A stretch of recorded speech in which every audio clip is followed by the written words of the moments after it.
ወይ ደግሞ ዋጅብን በሉ ሱናም የሚቃረብ ስለሆነ አውቆ ሳያውቅ ተነስቶ ሩኩን ላይ ቆመ። አሁን ሁለተኛው ሩኩዕ ላይ ቆምክ ሙሉ በሙሉ ምን ላይ ገብተሃል ማለት ነው? ሁለተኛው ሩኩዕ ላይ ገብተሃል። ለዛ መመለስ አትችልም። ገብተው አይደለም መመለስ አትችልም። እየቆመ እያለ አላህ ሱብሃንአላህ ብሎት ቢወርድ ድጋሚ ቢመለስ ኖሮ እንደዛ ይቻል ነበር። ሰላቱ አይበላሽም ነበር። እና አሁን አውቆ ያው ከረስቶ ከዛ ቆመ በኋላ መመለሱ ሰላቱን ያበላሽበታል። ከዛ ተከታይ የሆነ ሰው በቃ የራሱን ሰላት በዛው ይቀጥላል። ለምሳሌ አሁን አንተ ቁጭ ብለህ ከሆነ እዛው ምን ታደርጋለህ ማለት ነው? ተሸሁድን ትላለህ። ከዛ በኋላ ተነስተህ የራስን ሰላት ለብቻህን ትቀጥላለህ። ሰላትህ ተቀባይነት ያገኛል። በዚህ ደረጃ ይታያል። ነገር ግን ካልሆነ ሁሉም በዛ ከኢማሙ ጋር ተከትሎ ከሰገደ እነሱም ሰላታቸው ይበላሻል። ከኢማሙ ጋር አንድ ላይ ሰላታቸውን ቀዳ ያውጣል ማለት ነው። والله اعلم። እሺ ተቂላ ነፍሴ ምን ነበር ጥያቄሽ? እስኪ ኢንሻአላህ ከተረዳሁት መለስልሻለሁ ካወቁ። እሺ ሰላም አለይኩም። ወአለይኩም ሰላም። ድምፅሽ ራቅ ይላል። እሺ ድምጼ ብዙ አይሰማም። ጥያቄ ጎረቤት ያኒ ሀገራችን ላይ ክርስቲያን ሙስሊም አንድ ላይ ነው የሚኖረው። በዛ ዙሪያ የሆነች ጎረቤታችን የቲሞች ነበሩ። አባታቸው ሞቶ ከዛም በኋላ እናታቸው በጥና ታማ ነበርና ጥና ላይ ናት ሲሉኝ እናቴን ደውዬ አደራ እናቴ የሚችለኝን ነገር ላሳክማት እንዳልኳት፣ ከዛ አይ በጥና ታማለችና አሁን አትችይም ስትለኝ በዛው አጋጣሚ ሴትየዋ ሄደች።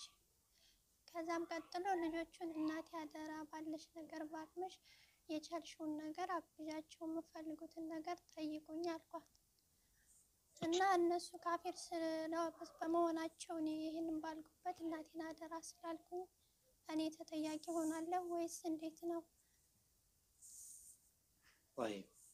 እሺ طيب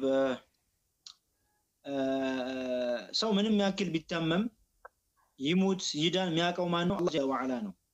ዛሬ ሞታሉ የተባሉ ሰዎች በህይወት እስከ 2 አመት 3 አመት 10 አመት 30 አመት የኖሩ ሰዎችን እናውቃለን።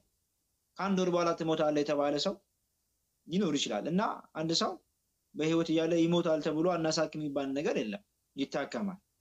ይታከማል። ማሳከም ምቺ ከሆነ ሙሉ ወጪ ሸፍነሽ ፈኒዕማሂ በላጭ ነው፣ ችግር የለውም። የጎረቤት ሐቅ ሲባል ሙስሊም ካፊር እንደሚባል ነገር የምትችይውን ካፊርን ብትሆን ማሳከም መርዳት አጅር ታገኝበታለሽ። ነብዩ ሰለላሁ ዐለይሂ ወሰለም እንዳስቀመጡት في كل كبد رطب صدقه ብለዋል። ويطعمون الطعام على حبه مسكينا ويتيما واسيرا። አሲር ብሎ ማለት ካፊር ነው፣ መልኮ ታሰረ ሰው ማለት ነው። ካፊርም ይሁን ማንኛውም እንስሳ እንኳን ብታበይ ብታጠጪ አጅር ታገኝበታለሽ፣ ችግር የለውም። ይሄን ማድረግ ትችያለሽ። ወንጀል ማይነካሽም ተቃራኒ ምንዳ ታገኝበታለሽ። ከሙስሊሙም ብታስናዛ እንደው ሲሞቱም ሄዶ እነሱን አይዟችሁ ማለትም ይሄ አዘናል። ሲደሰቱም ደስታቸውን እንኳን ደስ አላችሁ ማለት ከሃይማኖት ነገር ውጭ ለምሳሌ በትዳር በትምህርት ምናምን ነገር ቢመረቁ ልጆቻቸው እንደዚህ እንኳን ደስ አላችሁ ብሎ ሲቸግራቸውም ብትረጃቸው ችግር የለው። ሞታለች ነው ያልሽኝ እንዴ? ሞታለች ብለሻል እንዴ?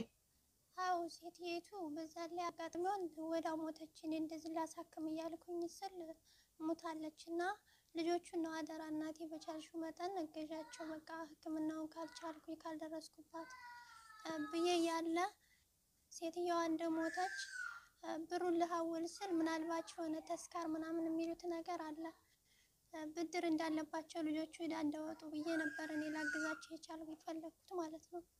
እና ሴትየዋ ደግሞ ወዳው እንደሞተች ለተስካር ያደርጉታል በሚለው ሁኔታ አቆምኩኝ በመሃል ማለት ነው። ያን ነገር ሲጨርሱ ልክላቸዋለሁ ብዬ ማለት ነው።